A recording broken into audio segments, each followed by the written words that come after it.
Karibu sana. Na leo nitakufahamisha mabinti wa marais na kile wanachokifanya. Jina langu ni Abdulrahman, nasema Afrika. Sio watoto wote wa marais barani Afrika wanafanya siasa peke yake. Kuna wengine wanafanya zaidi ya siasa kulitumikia taifa lao. Leo nitakuzungumzia baadhi ya mabinti wa marais na kile ambacho wanakifanya. Hebu tuanzie hapa nchini Tanzania.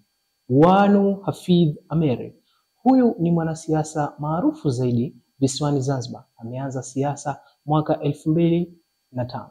Ukiachia mbali katika wimbi lake la siasa, lakini ni mwanamke ambaye anasimamia na ni mwenyekiti ambaye anasimamia taasisi ya Mwanamke Foundation Initiative.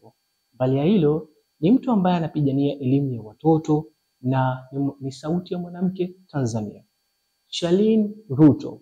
Huyu ni mtoto wa rais wa Jamhuri ya Kenya, William Ruto. Amekuwa ni mpambanaji sana katika nchi yake, hususa kuwatumikia na kuwapambania vijana. Anasimamia taasisi ya kilimo na mabadiliko ya tabia ya nchi nchini mwake Kenya.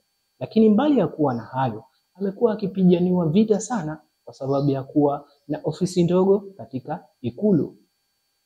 Natasha Museveni Karugire. Huyu ni mtoto wa rais wa Uganda. Ni mbunifu wa NNS Kotua, lakini mbali ya hilo aliandika na kuongoza filamu ya 27 Guns ambayo ni maarufu nchini Uganda. Tutakuja kuidadavua 27 Guns wakati mwingine unaokuja.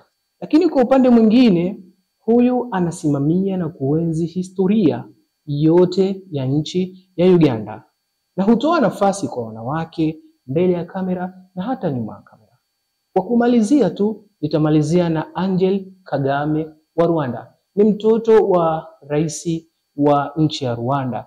Yeye ana shahada ya uzamili wa Columbia University. Ni mrembo na ana mvuto mbele ya taasisi na idara maalum katika nchi yake. Lakini vile vile kwa sasa ni naibu wa baraza la sera nchini Rwanda. Anapigania afya ya umma, elimu, uhifadhi wa mazingira. Sasa mimi ninachotaka kukuambia mpenzi mtazamaji wa Sema Africa TV, dondosha comment yako. Ni yupi ambaye amekuvutia katika watoto hao wa kike wa marais barani Afrika? Ulikuwa na mimi mtangazaji wako Abdulrahman Makame. Tukutane tena wakati mwingine.